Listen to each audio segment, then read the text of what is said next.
In the pre dawn darkness of a California hillside, a line of shirtless men crawls through mud and gravel along a railroad track. Each man grips a heavy sledgehammer, struggling forward as cold water from a hose blasts his back. Move! Move! Move! An instructor barks, pacing alongside them. These men paid $18,000 each for the privilege of this grueling 3-day modern day night boot camp that promises to forge them into true alpha males. Participants are hosed with water, forced to fight one another, and are subjected to constant verbal aggression under the banner of tough love. It starts off very loud, chaotic, and violent, and they're forced to fight each other, recalls one of the coaches.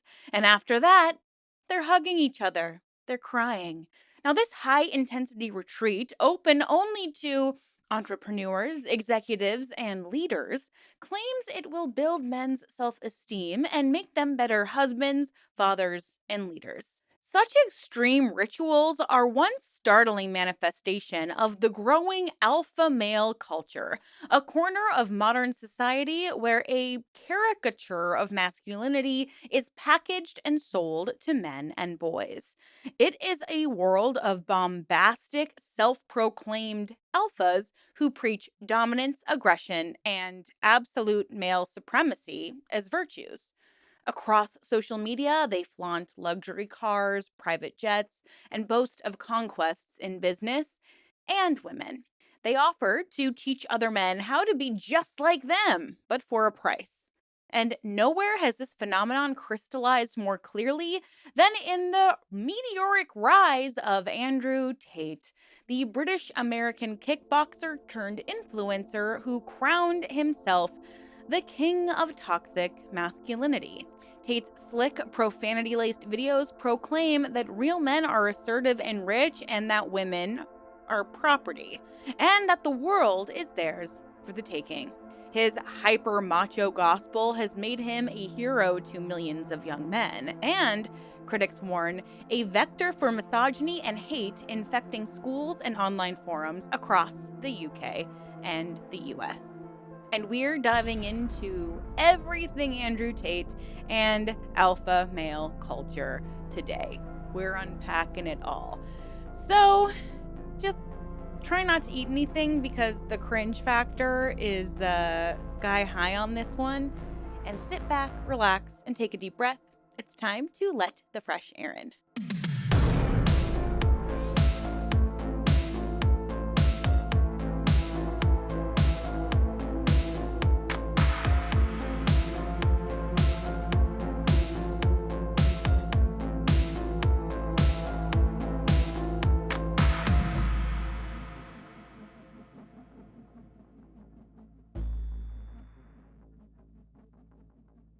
Hello, beautiful people. Welcome back, or welcome if you're new. My name is Erin, and I am fascinated by all things cults, true crime, and unique spiritual practices, and just overall human psychology and the culture at where we're at as a society now. So, I like to drop at least one deep dive every single week on some topic I find interesting. It usually is about a cult or some type of social dynamic that I just feel like needs a little unpacking. So if you like this sort of thing, please consider subscribing. I would absolutely love to have you here.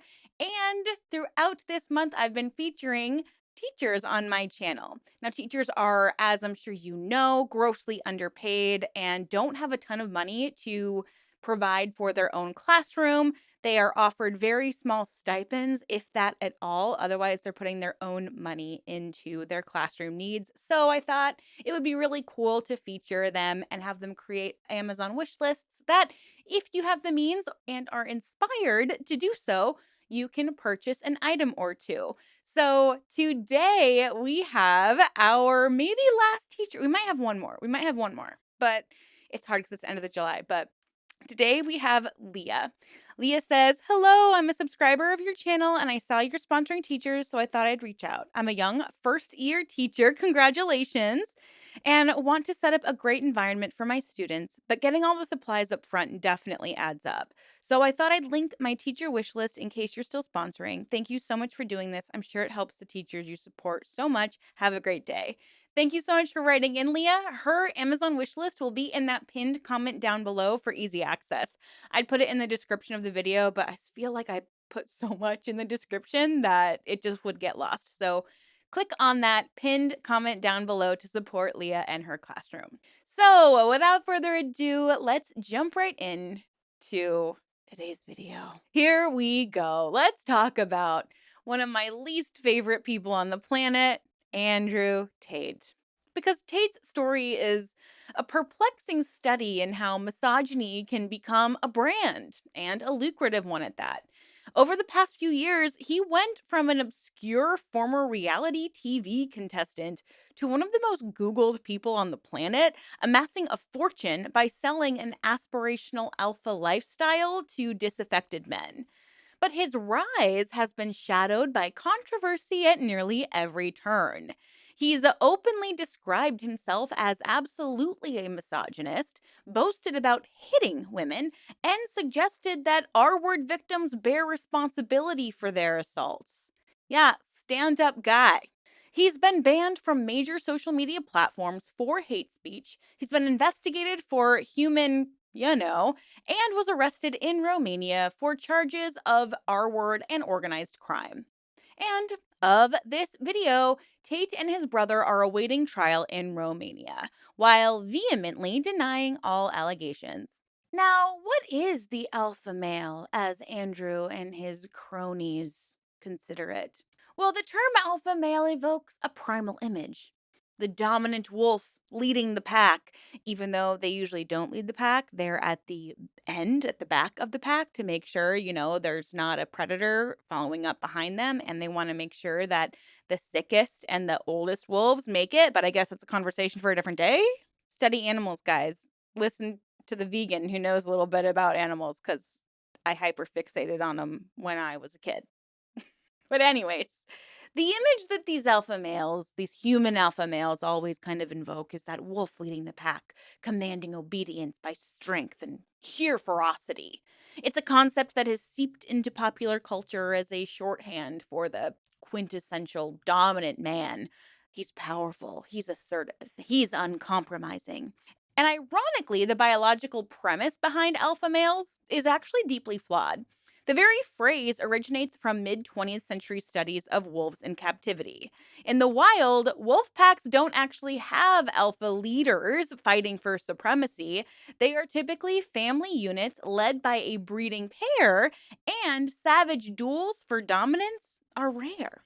As L. David Meck, the biologist who originally popularized alpha wolf, later admitted that using that term for wild wolves, let alone humans, is misguided. The scientific community has largely dropped the terminology. Yet, the myth of the all powerful alpha lives on, especially in realms of pop psychology and internet folklore.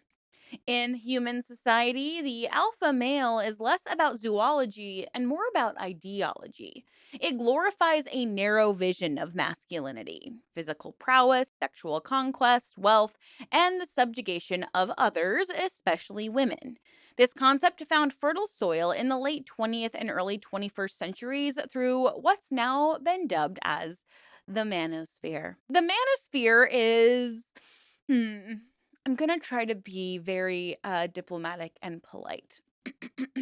The manosphere is a loose network of online communities, influencers, and self styled gurus united by a form of male supremacist belief, the conviction that men are inherently superior to women and entitled to dominate them. Okay, I think that was professional enough. Now, this ranges from pickup artists and men's self improvement coaches to anti feminist bloggers and involuntary celibate or incel forums. I just did a deep dive on these MFers last week, so click here if you're interested. And all of these groups seem to share a disdain for modern feminism and a desire to reassert traditional male authority, or what was once considered traditional male authority. Now, within these circles, being an alpha is the ultimate accolade, while being a beta, a submissive, feminized man, is the ultimate insult. So, what draws men and boys into this worldview? Experts point to a cocktail of several factors: insecurity, disenfranchisement, and a search for identity. Michael Conroy is a UK based educator who works with schools on addressing online misogyny, and he notes that vulnerable young males are often seduced by the ultra macho fantasy. Quote, algorithms make it possible for someone like Tate to be hugely well known to 14 to 18-year-old boys, Conroy explains. And that is just so disturbing. He describes how teens are first lured in by flashy content on fast cars, money, and fitness, which is the bait, before gradually being fed more poisonous ideas about women. These online figures present themselves as mentors who can teach lost boys how to be real men. And the promise is enticing. Follow me, and I'll show you not only how to get rich, but attract women and demand respect. It's a slick repackaging of age old misogyny as a self help program for the disaffected. And Andrew Tate tapped into this vein with uncanny success. In many ways, he became the personification of the alpha male archetype in the internet era, part performance, part commercial enterprise. With a shaved head and perpetual cigar in hand, Tate carefully crafted his persona as the ultimate man's man. He flaunted a fleet of supercars from Bugattis to Ferraris, posed on private jets, and surrounded himself with the trappings of wealth. On camera, he exuded brash confidence, often wearing designer suits or going shirtless to show off his kickboxer physique. Everything about him signaled dominance and success. But crucially, Tate insisted that you, the viewer, the average guy, you could have it too. All you needed to do was follow his example and maybe buy his courses. Now, in doing so, Tate didn't just sell an image, he sold a dream to those who felt left behind. It hardly mattered that the alpha ideal was mostly an illusion. As psychologist and primatologist Franz de Waal has noted, human social hierarchies are far more complex than the alpha beta trope, and cooperation often trumps aggression in real leadership. However, the simplicity of the alpha myth has a visceral appeal.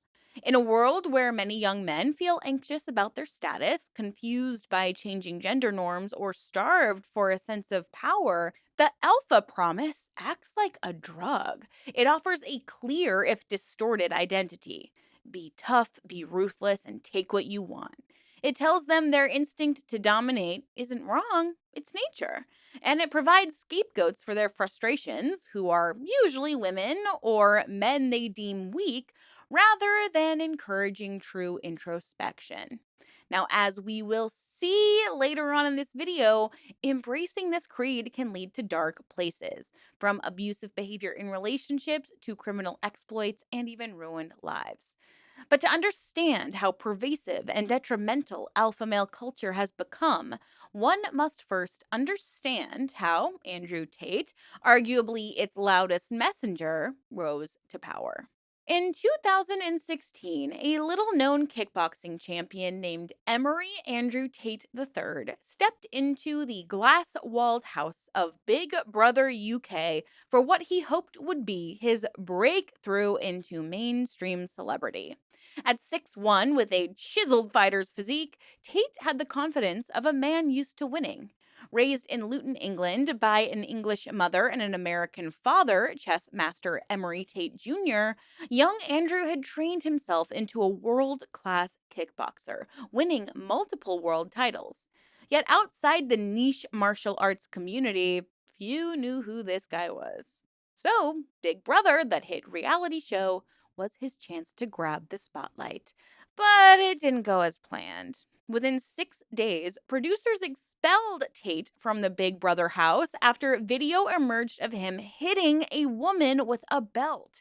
Tate and the woman in the footage both claimed that it was consensual play acting, but the damage was done. The controversy foreshadowed a pattern that would define Tate's public life: provocation, outrage, and accusations of violence against women. Humiliated by his ejection from reality TV, Tate doubled down on a different path to fame: the wild west of the internet.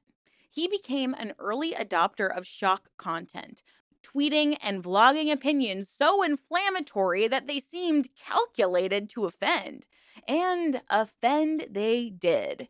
In 2017, just a year after Big Brother, Tate set Twitter aflame by declaring that depression isn't real and implied that those who suffered from mental illness were simply weak. Mental health advocates were rightly outraged, but Tate relished in this attention. Months later, amid the explosive revelations of the Harvey Weinstein scandal, Tate weighed in with an even more appalling take: that women should, quote, bear some responsibility, unquote, for being essayed. He made this claim publicly on Twitter in October 2017, effectively victim blaming women in the context of a global hashtag #MeToo conversation about predatory men. And the backlash was immediate. There were calls to ban him from the platform, and Twitter, which at the time had a policy against hate and harassment, did just that, permanently suspending Tate's account for his comments about R word victims. Tate's response to being canceled was telling. He portrayed himself as a martyr for truth, claiming that big tech was censoring him for speaking uncomfortable but necessary truths. Yeah, it sounds just like an alpha male to victimize himself. Oh, poor Andrew. Quote, "I'm not inciting violence. This is censorship of free speech," unquote, he protested after the Twitter ban. And far from retreating, Tate leveraged the notoriety. His offensive statements, while condemned by many, were celebrated in certain circles, notably, of course, the far right and anti woke communities on both sides of the Atlantic. The controversy somehow boosted his profile among far right conservatives, connecting him with figures like American conspiracy theorist Alex Jones and British anti immigrant agitator Tommy Robinson. Wow, sounds great. You are who you surround yourself with, so I guess it checks out.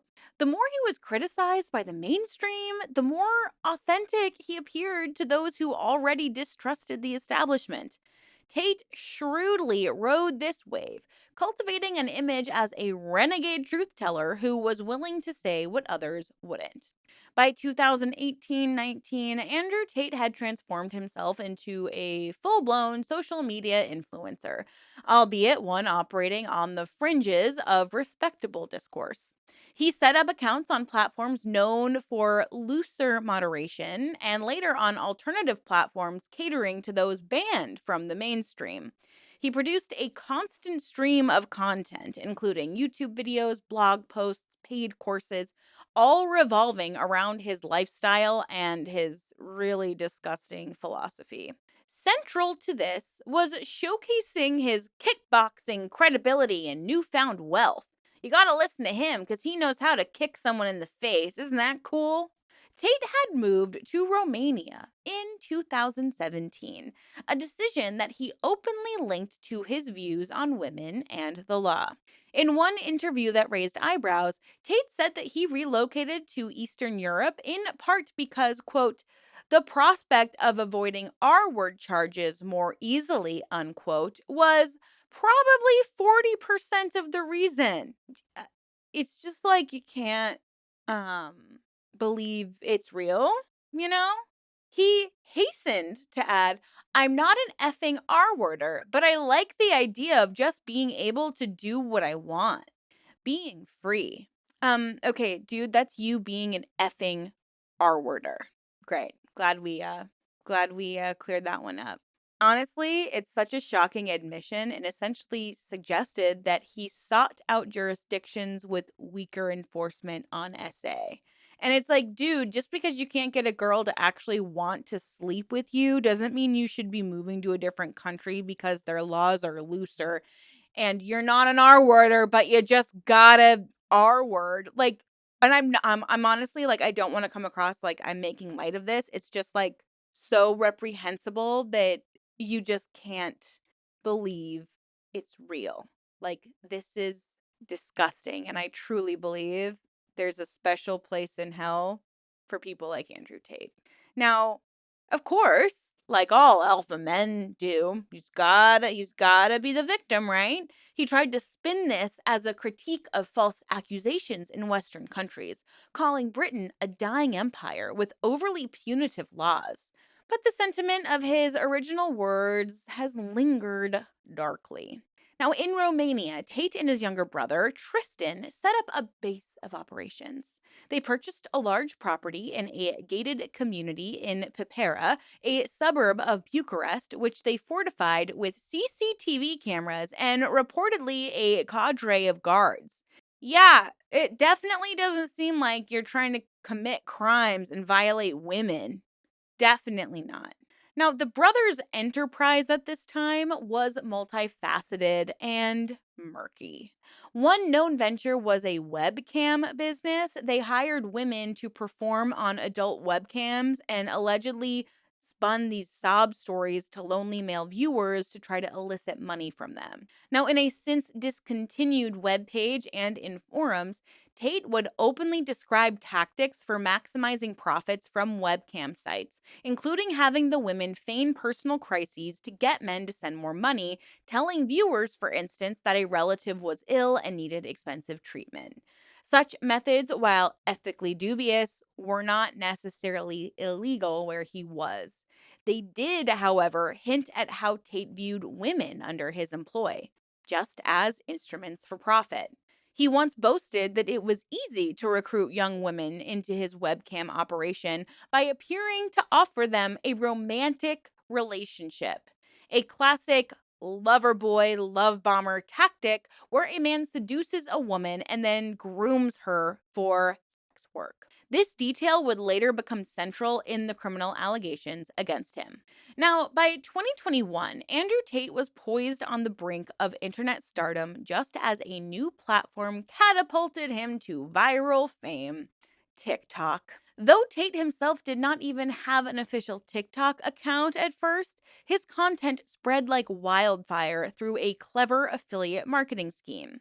This scheme was part of his online coaching program called Hustlers University. It was launched around 2021, and Hustlers University was billed as an online academy where, for a monthly fee of $49, members could learn directly from Tate and a stable of instructors on how to make money and live large. Topics ranged from cryptocurrency trading to e commerce to freelancing. But the real selling point was always Tate himself, the promise that you could learn the secrets of his alpha lifestyle. Now, at its peak, Hustlers University reportedly had around 100,000 active subscribers, meaning it could have been grossing on the order of $5 million per month.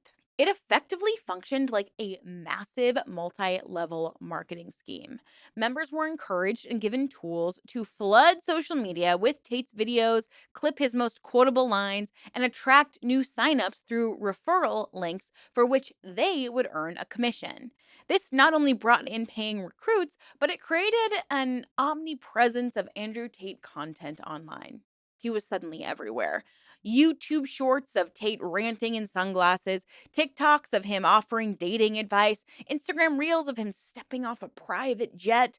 This was going out to young, algorithm susceptible viewers. It seemed as if a new superstar, had emerged overnight. Tate's virality in mid 2022 was astonishing. His videos, often reposted by fans or affiliates, racked up millions upon millions of views. Teenagers mimicked his catchphrases and brash style. And by the summer of 2022, he was one of the most searched people on Google. But with such fame came scrutiny, thank God. Journalists and activists began highlighting Tate's long trail of hateful rhetoric. In one video, he said women are men's property when they're in a relationship, and that women belong at home and cannot fulfill roles as effectively in the workplace. I'm giggling because I've never seen a woman explode emotionally. Because remember, anger is an emotion. I've never seen a woman explode the way I have seen men explode in the workplace. Haven't seen it. Please share below your experiences of working with men versus working with women leaders, because I definitely prefer working with women leaders. Now, in another video, he argued that if a woman is R worded, she must bear some responsibility for putting herself in that position, reiterating the view that had gotten him kicked off Twitter. Yeah, he just decided, you know what? I'm going to double down. Wow.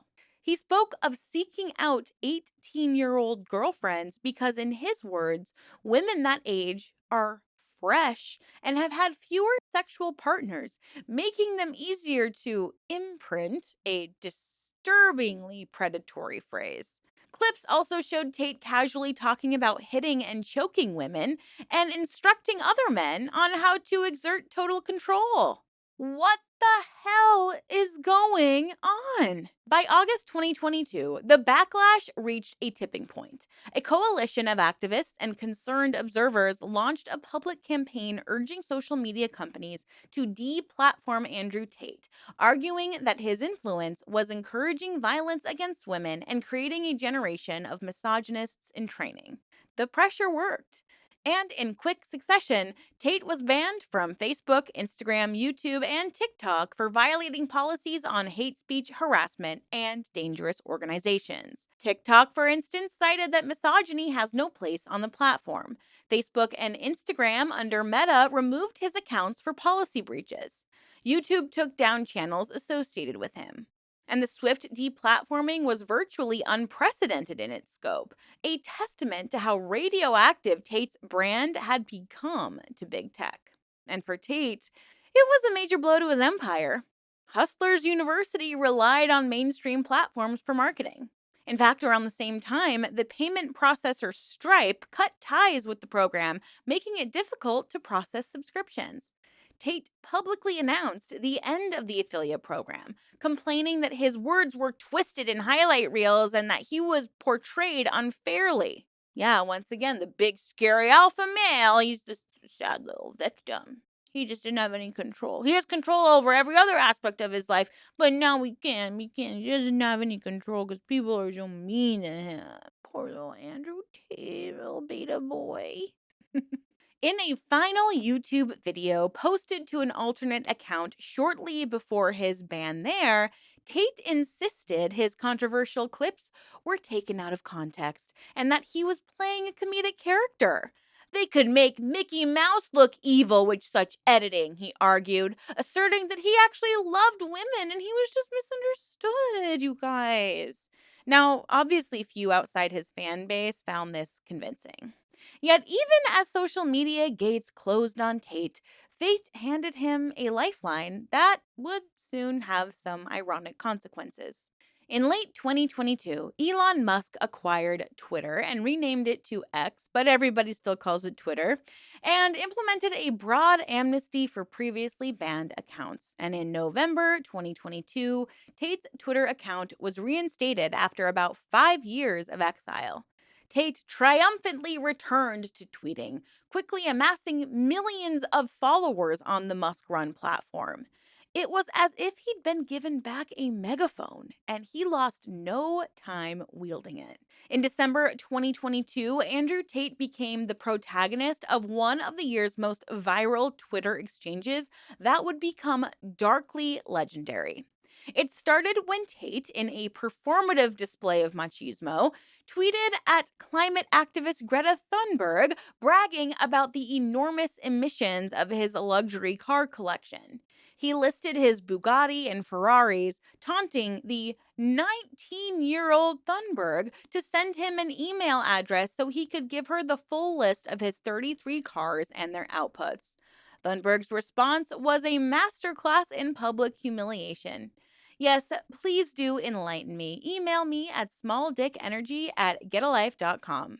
And the internet exploded with glee at Greta's burn, which amassed millions of likes. And Tate, stung and struggling to respond, put out a rambling video the next day. In it, he sat in a robe, smoking a cigar, insisting that Greta was immature and had been fooled by what he called the Matrix, his go to term for a supposed global conspiracy against him. Now, on the table in front of him in that video sat boxes from Jerry's Pizza, a Romanian pizza chain. Mere hours later, on December 29th, 2022, Romanian police stormed Tate's residence and arrested him and his brother on suspicion of human and R word. And the timing, coming right after the Twitter spat, led to frenzied online speculation that the incriminating pizza boxes had tipped off authorities to Tate's presence in their country. And Greta herself tweeted slyly, "This is what happens when you don't recycle your pizza boxes." A parting shot that only cemented her victory in the exchange. How does it feel? How does it feel, Tate, to get totally owned by a 19-year-old girl? Yeah. Now, Romanian officials later clarified that the raid was not triggered by the pizza boxes. In truth, they had been investigating Tate for months and already knew he was in Romania. But nonetheless, the iconic image of Tate's hubris trolling a teenage activist being swiftly followed by his downfall made for a potent pop culture moment. It was as if reality itself had just delivered poetic justice.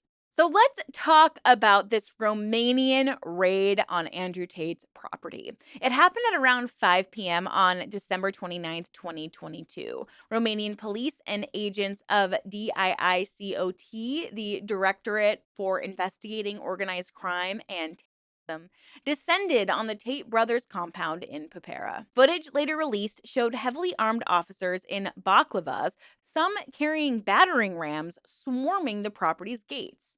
The raid was a culmination of a months-long investigation into an alleged sex trafficking ring. Authorities had kept much of it under wraps, but information trickled out. Back in April 2022, a young American woman had managed to contact the U.S. Embassy claiming she was being held against her will at the Tate's residence. Romanian police had actually raided the same villa once before on that tip and found two women on site who said they were being imprisoned. The Tates were questioned at the time and then released with the investigation ongoing. Why? They have two women trapped in their house. Why? Why? Why would you release them? It appears that from that spring forward, Romanian law enforcement had the brothers under close watch. During the December raid, Andrew and Tristan Tate, along with two Romanian women described as their associates, were taken into custody. DICOT soon announced that the Tates were suspected of running an organized crime group that trafficked young women into forced pornography. Specifically, prosecutors alleged that the brothers had recruited women by seducing them using that lover boy method and then coerced them to produce online the content under threat and deception. 6 victims were initially identified, a number that later grew to 7 in the official indictment. The outlines of the accusations were chilling. The Tate organization would lure women with false promises of love or marriage, isolate them, and then subject them to physical and mental coercion, including constant surveillance, control of their finances, and sexual exploitation via webcam sites. Some victims were allegedly kept in houses under 24/7 guard. One woman reported that she was R-worded by Andrew Tate in March 2022, an allegation specifically listed in Romanian charging documents. Now, as the brothers languished in a Bucharest detention center through January 2023, more details emerged through court documents and Romanian media. Investigators alleged that the Tate operation functioned like a compound of sexual captivity. Women who initially believed that they were Andrew's or Tristan's girlfriends were taken to buildings on the outskirts of Bucharest where they were made to work in adult chat rooms for hours on end, performing sex acts on live cameras. The Tates, authorities said, kept the women's earnings, and used intimidation, claims of indebtedness, and even violence to maintain control. One die-caught filing claimed that the Tates, quote, identified vulnerable women and exploited them, forcing them to produce graphic content by exercising constant psychological pressure and physical abuse, unquote. In a particularly egregious allegation, leaked testimony from a survivor said that Andrew Tate would resort to choking women during sex and that he repeatedly coerced at least one victim after she said no. And Tate, of course, through his lawyers, has denied all claims. Now, the case, unsurprisingly, attracted global media coverage. It had all the elements of a Netflix thriller: a social media villain taken down in dramatic fashion, alleged sex slaves, millions in seized sports cars and cash, and even the bizarre Greta Thunberg twist. It also ignited a firestorm on social media platforms. Tate's devoted followers, many who self identified as members of the War Room, an exclusive club he ran, insisted that he was innocent and framed. Some spun conspiracies that Tate was punished by elites for telling the truth about the world, the so called Matrix narrative that Tate himself loved to invoke. Now, on the other side, millions of others who had come to loathe Tate's misogyny saw his arrest as a karmic reckoning. The meme of the pizza box signaling his downfall was just too delicious to resist, even if Romanian officials say that it played no role. But legally, the Tate situation quickly became serious. Romanian courts approved an unusual measure of pre-trial detention, extending their jail time again and again in 30-day increments as prosecutors built their case. Such lengthy pretrial holds are not uncommon in Romania for organized crime offenses, but they did signal that judges found the evidence compelling enough to justify keeping the high-profile suspects locked up. In total, Andrew Tate would spend about 3 months in jail before being moved to house arrest at the end of March 2023 as the investigation continued. During one court appearance in January 2023, Tate arrived defiantly clutching a Quran, a nod to his recent conversion to Islam, and muttered to reporters about the Matrix attacking him. Despite his bravado, he was denied release repeatedly. In June 2023, Romanian prosecutors formally indicted Andrew and Tristan Tate and their two female co-defendants. The indictment charged them with R-word, human trafficking, and forming an organized crime group to sexually exploit women. It laid out the scheme. At least 7 women were recruited through false pretenses of love, then transported and housed in Ilfov County, where they were coerced into making graphic content. The coercion allegedly involved intimidation, surveillance, and the creation of fake debts, telling the women that they owed money for their living costs, which they had to work off. The charges also included a specific R-word count against one of the Tate brothers, reportedly Andrew, related to an incident with a U.S. citizen. Under Romanian law, the case then proceeded to a preliminary phase where a judge had to confirm the sufficiency of evidence for trial.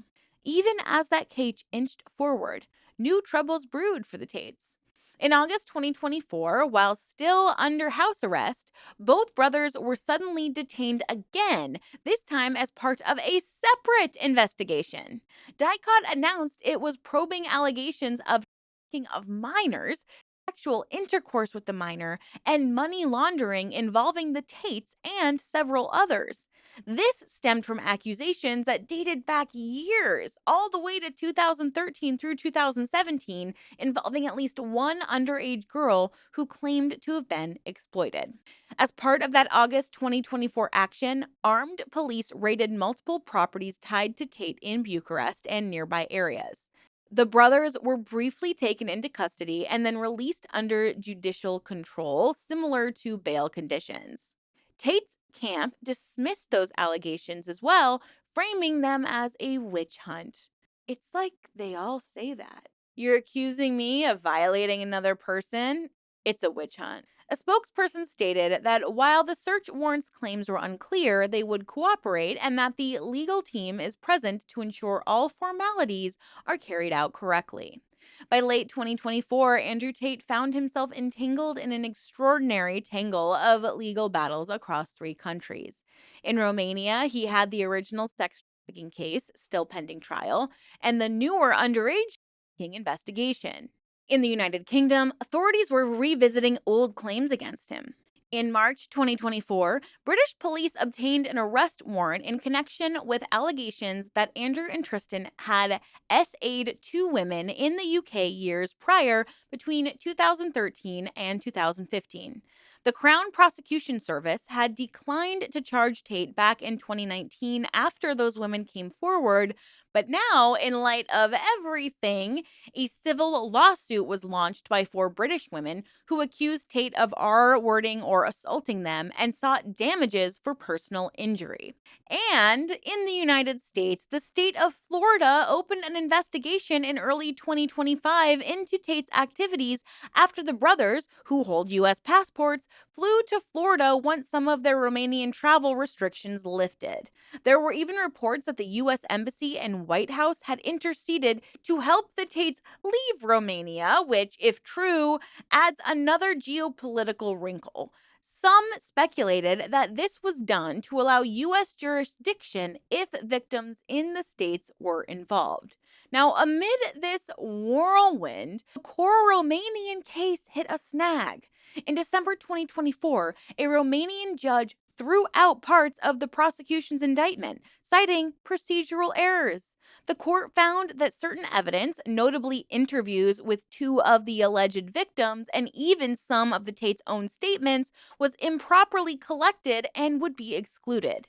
The judge also noted confusion in the charging documents, such as lack of clarity about the roles of the 2 Romanian female accomplices and failure to properly inform one victim of the charges in time. In a strongly worded decision, the case was sent back to die-caught prosecutors to fix these issues within 5 days or potentially drop the case. And of course, Tate's lawyers celebrated this as a monumental victory, claiming it showed that the case had no substantiated claims. Except for everything the Tates have said online ever. Give me a break. Prosecutors, for their part, vowed to rectify and proceed. As of early 2025, Tate was released from house arrest in Romania, though placed under a form of judicial supervision, and he promptly left the country for Dubai and then the US when allowed. Now, it remains to be seen, unfortunately, whether Andrew Tate will ever face a full trial in Romania or elsewhere. The legal saga is ongoing and it's very complex, but with his fate likely to be decided behind closed doors or in negotiations or in protracted court battles. But what is clear, however, is that the allegations against him are grave. They paint a picture of a predator who has practiced what he preached, the ultimate alpha male who took whatever he wanted. If prosecutors are correct, Tate's business empire was built not just on crude words, but on the actual subjugation of women, using methods that meet the very definition of modern day slavery. And Tate, of course, denies everything.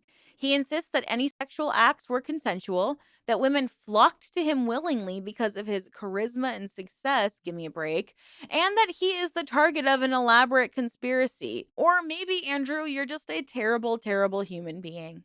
On social media, where he still communicates with his fandom on Twitter and through email newsletters, Tate has tried to rally supporters by claiming he's an innocent man persecuted for defying the establishment because he's just so smart. He frequently invokes the Matrix as shorthand for shadowy powers that want to silence him, framing his arrest as a kind of heroic struggle. In one tweet after his release to house arrest, he wrote, "I have lived with the frame up hanging over me for a year. The evidence against me has been blasphemous and fictitious. The Matrix truly sent their hardest hitters." Okay. Such rhetoric resonates with a segment of his followers who treat him as some kind of folk hero. But to law enforcement and luckily millions of others, Andrew Tate is something far more banal. A con man who got caught and who is now throwing up smoke and mirrors in a bid to save himself. But long before the law caught up with him, Andrew Tate had already been convicted in the court of public opinion as an avatar of misogyny. In Britain, where Tate grew up and first gained modest fame, teachers and parents began noticing a troubling trend around 2022. Adolescent boys were parroting Tate's lines and emulating his attitude in classrooms and schoolyards. By early 2023, as Tate sat in a Romanian jail cell, headlines in the UK sounded the alarm about his toxic influence on boys as young as 11 or 12. One secondary school teacher reported that a 15-year-old student proclaimed in class, quote, "Men are better than women, so Tate is right," unquote, when she challenged his admiration of the influencer. Another teacher overheard a group of teen boys casually discussing girls at school as if they were commodities, asking one boy if they could have a go with his girlfriend. The common thread, educators realized, was Andrew Tate's viral content glorifying male dominance and demeaning women. To those familiar with Tate's messaging, the appeal to teen males is not mysterious. He presents a fantasy of unapologetic male supremacy: fast cars, money, and endless female attention, and no tolerance for any challenge to male authority. He tells boys that traditional school is a waste of time, that they're being conditioned to be weak, and that instead they should aspire to be a top G, which is Tate's term for an alpha boss. So stupid. So stupid. Now, in his diatribes, women are consistently cast as inferior, useful perhaps for sex or as mothers, but otherwise lacking the qualities of men. He has asserted that women cannot drive as well as men, that they belong in the home, and that they are the property of their husbands. He said that if a woman accuses a man of cheating, the man should bang out the machete and boom in her face, implying violence is an acceptable response. Yeah, yeah. He also thinks it's totally fine for men to cheat, but not women. And while Tate insists that he's just playing an honest character, his statements come off as deadly serious to many impressionable viewers, and people need to be more aware of the influence they have. You're not just going online and saying something inflammatory or silly or offensive. You're literally saying something that is getting embedded into people's psyche and opinion. And at this point, since so many young people are on the internet, you are conditioning them with belief systems, whether or not you believe it or not. And you should have and take responsibility for the impact you're having on these people. It's not about freedom of speech, it's about your influence. Say whatever you want, but you have to also recognize if it's worth saying it, if it's going to harm other people or change their lives or turn little boys into monsters like Andrew Tate. Andrew Tate actually once told an interviewer, quote, "I'm absolutely a sexist and I'm absolutely a misogynist." He wears those labels proudly. Such viewpoints, once fringe, have gained terrifying traction among youth via Tate's dissemination. A survey in the UK by the Teachers Union in early 2025 found that nearly 60% of teachers believed social media influencers like Tate were contributing to a decline in student behavior and an increase in misogyny in schools. It's literally the grooming of young boys to become misogynists. And the thing is, there is a pipeline from online misogyny to real world violence. The manosphere has produced a number of individuals who moved from hateful ideation to actual crimes. The most notorious being certain incels who carried out mass shootings targeting women. The danger to society from this alpha male resurgence is multifaceted. On one level, it threatens to roll back progress in gender equality by inculcating a new generation with archaic, debunked notions of male dominance. Teachers in the UK have said that misogyny in classrooms is at the worst level they've ever seen, with even previously respectful boys adopting sexist language as if it's normal banter. This creates hostile learning environments and sets the stage for more serious harassment or assault down the line. On another level, the alpha male culture fosters a broader contempt for cooperation and empathy, values that society needs. It lionizes an individualistic, aggression first approach to problems, which can reflect in everything from increased school bullying to toxic workplace behaviors, all the way to domestic abuse. Furthermore, alpha male influencers like Tate often intersect with conspiracy thinking and far right politics.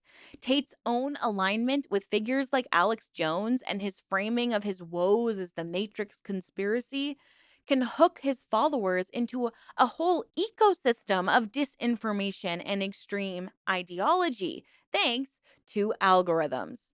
Today, it's anti feminism, but tomorrow it could be QAnon or racist theories. The path is well trodden. Hate seldom stays confined to just one group. Now, apart from Andrew Tate, the commodification of alpha male ideology goes far beyond social media clout. It has literally become an industry in its own right. Andrew Tate was the pioneer of monetizing male angst through his Hustlers University, which is now rebranded as The Real World. Give me a break. Think that's copywritten, bro. But he is not alone. Surrounding the alpha male movement is a booming market of self proclaimed alpha male gurus and life coaches and program organizers who promise to turn average Joes into alphas at a very steep cost. It's a kind of masculinity profiteering that preys on men's fears of inadequacy. The $18,000 modern day night project bootcamp mentioned at the very start of this video is one of the most extreme and expensive examples. Twice a year in Southern California, a group of around 20 men come together and subject themselves to 75 hours of intense military style training and hazing. The program's marketing is unabashedly macho. It declares that your family deserves the best version of you and laments that many men are secretly fighting a battle within them. The solution? A simulated crucible of hardship. Crawling topless over railroad tracks, being doused with water, doing hand to hand combat drills, all under constant screaming and belittlement from instructors. The idea is to try to break you down to build you up. Wow, just like every cult leader or in some ways, it mimics elite military boot camps. And the difference is, though, that these are civilians paying huge sums of money to be nearly waterboarded and beaten. The participants, typically successful businessmen or professionals in their 30s and 40s, willingly endure this because they've been convinced that modern comfort has made them soft, that to reclaim their masculine edge, they must suffer. And suffer they do. Videos posted on social media from the MDK project show men writhing through the dirt at 3 a.m., carrying heavy sledgehammers as sirens wail in the background. In one clip, an exhausted man on all fours in the mud is told by an instructor, "There are two ways you can do this. You gotta finish or you can quit." When the man weakly says he'll continue, the instructor kneels and growls, "You better dig down and do something." Only a fraction of attendees quit. Most push through and graduate, often while in tears, hugging their tormentors in gratitude at the end. It reminds me of the sweat lodge incident, where in order to feel valuable, people literally died because they were in a sweat lodge and were told if they leave, it just meant that they were weak. And people died. Now, one might ask, what do these men get out of it besides bruises? Well, according to participants and the program's own staff, it's a form of catharsis and camaraderie. They claim that confronting physical trials helps them process emotional trauma. Yeah, I'm sure every psychologist would disagree. NBC News, which covered the phenomenon, interviewed a therapist who noted that difficult physical challenges can sometimes aid in personal growth, but he cautioned that it's crucial to connect the experience to real changes in one's life. The MDK organizers say, well, that's their goal. Yet there is a fine line between therapy and exploitation. In 2020, a man actually died during an MDK boot camp, apparently collapsing from a medical issue amid the strenuous activities. Now, his family sued for wrongful death, alleging that the program failed to provide adequate medical care or precautions. The case was settled out of court, with the instructors declining to publicly discuss it beyond calling it an unfortunate matter. But it raises uncomfortable questions. Are these extreme boot camps safe? What screening is done to ensure participants are fit enough? And critically, are vulnerable men being duped into paying huge fees for what amounts to the MDK project is just one node in a wider web. There's also slick urban workshops on executive masculinity. There are wilderness retreats where men live like a caveman for a week, and countless online courses promising everything from alpha body language secrets to dating dominance. Many of these explicitly or implicitly draw on the alpha beta dichotomy, telling customers that they have been settling for beta status and it's time to man up. Consider Dan Pena, an older business coach who runs expensive seminars often described as borderline abusive. At his QLA Castle seminar in Scotland, which costs tens of thousands of dollars, Pena is known for screaming at attendees, liberally using insults and four-letter words to tear down what he sees as their weak mindsets. Videos of Pena's tirades have gone viral on YouTube, often to the delight of viewers who find his drill sergeant style either hilarious or invigorating.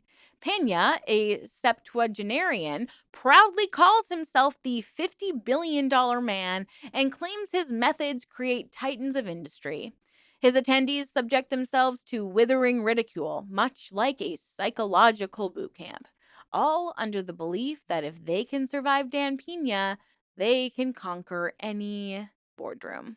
It's a similar ethos. Embrace humiliation to build resilience.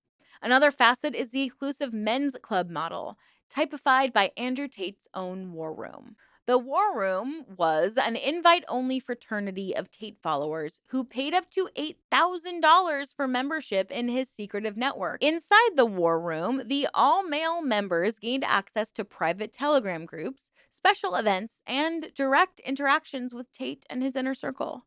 It was marketed as a combination of elite brotherhood and spy thriller. Videos showed men in suits gathering in exotic locations, sometimes engaging in mock combat training or strategizing about global influence. The overt premise was self improvement and networking. The covert appeal was conspiracy and power. One investigative report by Forbes in 2023 described the War Room as a global network to uplift men that allegedly trained participants in manipulative techniques and spread disinformation.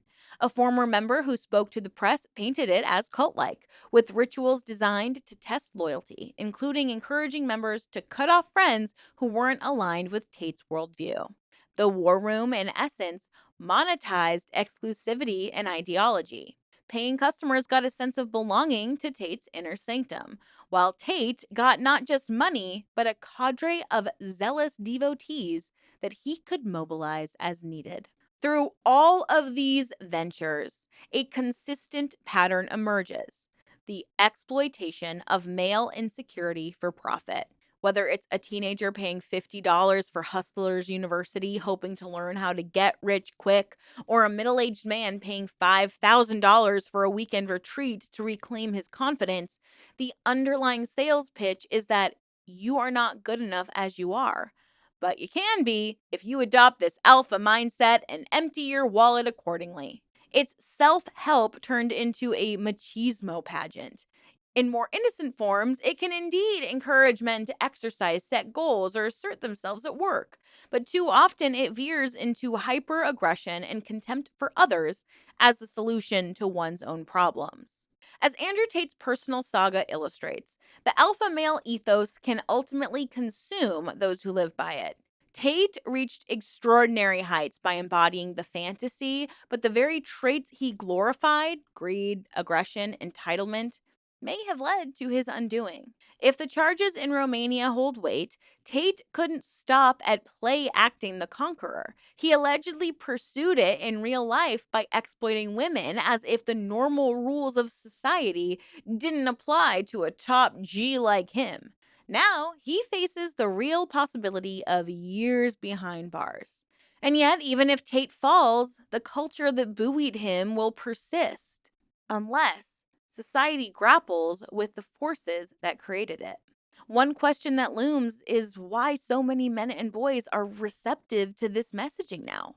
Part of the answer lies in broader social currents, economic dislocation, changing gender roles, and the isolating effects of technology. In the US and the UK, young men are statistically falling behind in some areas, like educational attainment, for example, as women now earn a majority of college degrees.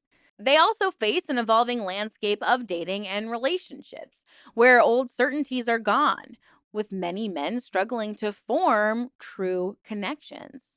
And unfortunately, instead of constructive guidance, what's often waiting for them online are demagogues offering scapegoats and quick fixes. It's easier to tell a frustrated young man that women are the problem and being a jerk will get you what you want than to help him develop true emotional intelligence to try to adapt. The allure of the alpha male myth, it won't disappear overnight, unfortunately. After all, it does tap into something primal. The idea of being strong, respected, or even feared in a world that makes one feel weak or ignored. Recognizing this, some educators and activists are trying some different approaches. In some schools, for instance, they've initiated candid discussions about masculinity, acknowledging the real anxieties boys feel, but challenging the harmful solutions peddled by the Tates of the world. Organizations that are working on violence prevention have started including modules about the manosphere in their training, effectively immunizing teens by dissecting how internet algorithms can hook them with outrageous content. There's also a push to provide positive male role models who champion empathy and respect to counterbalance the alpha bros. For every Andrew Tate, there are men of accomplishment who preach a much different message that strength can mean moral courage, that respect for others is manly, that partnership with women is healthier than domination. And these voices need amplification. And finally, the tech platforms that enabled the wildfire spread of Tate's content, they do have a role to play. The 2022 deplatforming showed that coordinated action can mitigate the reach of a toxic influencer. However, it's still a cat and mouse game. Tate's resurgence on Twitter demonstrates how easily a ban can be circumvented or reversed. Tech companies face the challenge of moderating content in a way that is consistent and transparent. There are calls for better enforcement of terms of service regarding hate speech and harassment, but also for more nuanced approaches like algorithmic tweaks, like not auto recommending content that skirts the line of extremism to young users.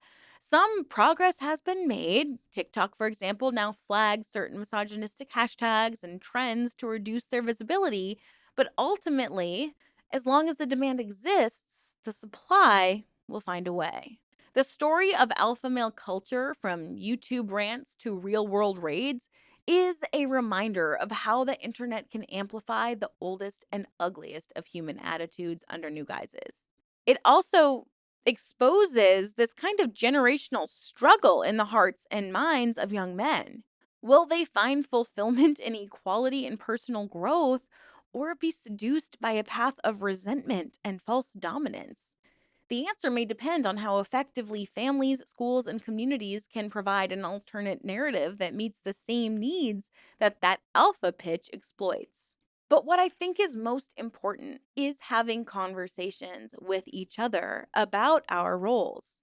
What I think is so fascinating about this alpha role, submissive woman type of narrative that is projected into the manosphere is it's so clear that these people have never had a true, honest, authentic connection with another human being. I just think about my relationship with my husband, and something that's come up so much recently is we're not really compromising with each other. We're actually collaborating with each other because I don't want him to compromise anything and he doesn't want me to compromise anything. But we will change and adjust and collaborate to ensure that at the end of the day, we're both fulfilled. It's called a partnership for a reason. You should be equals. I personally believe that we are all full of this duality when it comes to masculine and feminine energy. I think there are times when I need to tap into more of a masculine alpha vibe. And that's not myself compared to my husband or to anyone else. It's I'm in my alpha form, and then I'm in my more relaxed form, my fun form, my silly version of myself. If you want to define it as masculine versus feminine, that's fine. But I just think it's like the spectrum of a human being, not us playing two different roles, if that makes sense. There are times when I need to be more of the leader and the decider, and there are times when my husband needs to be. There are times when our friends need to be. There are times when our parents need to be. There are times when our bosses need to be. I think that we really cut ourselves off from the full human experience when we put such harsh black and white labels on things and we try so desperately to be one version of ourselves. What if you are everything? There are going to be days you feel weak. There are going to be days that you feel strong. There are going to be days you feel confident. There are going to be days that you feel self doubt. There's no way you're going to feel 100% your best every single day because there are circumstances that will constantly be out of your control. But what you can do is recognize when you need to tap into certain energies or tap into yourself or understand yourself or self reflect or listen to your emotions to make the best decision for you. That's at least how I see it. I just hate this like masculine versus feminine ideology and this alpha male versus beta male. Like it just drives me up the wall because it is just so closed minded. We are all humans at the end of the day. Each individual human encompasses all of the human things, however you want to define them. We're full of nuance and complication, and I think that's so beautiful. And I just wish that we could embrace that more in each other. People are going to have strengths that are my weaknesses, and I don't resent them for it. I think that's awesome. That's how we make each other. That's how you become a team. Is you see this others, you want to surround yourself with people that have the strengths that are your weaknesses so that you can cultivate those strengths. Anyways, I could ramble on about this forever, but I'm so curious, what do you think? And here's the thing too, I don't want this to get lost. If you do prefer a more traditional lifestyle regarding like the woman stays at home and takes care of the house and you want a man who goes out and provides and vice versa, like that is so you. That's great. Go do you. But that doesn't mean one of you is more or less valuable than the other. That's the way you want your team to operate. My team with my husband, we don't have kids. We don't want kids. We want to do everything together. We want to be balanced. When he can only give 20%, I want to jump in and give 80 and vice versa. So it just depends on how you want your team to look. It's collaboration, guys. Anyways, I'll stop rambling now. I'm getting hot. I was cold earlier, so I put this sweater on, and now I'm getting hot. So I hope you guys have a great rest of your weekend. Please check out that Amazon wish list in the pinned comment down below. And thank you guys so much for your support. I hope you have had a fantastic summer so far. And I think I might go live this week. I kind of want to react to some alpha male boot camps. So if you are interested in that, is there a wolf emoji? Just leave me a cat head emoji. Maybe with the heart eyes. Anyways, y'all, thank y'all so much. Stay safe out there, ask questions, and always stay skeptical. I'll see you in my next video very soon. Bye.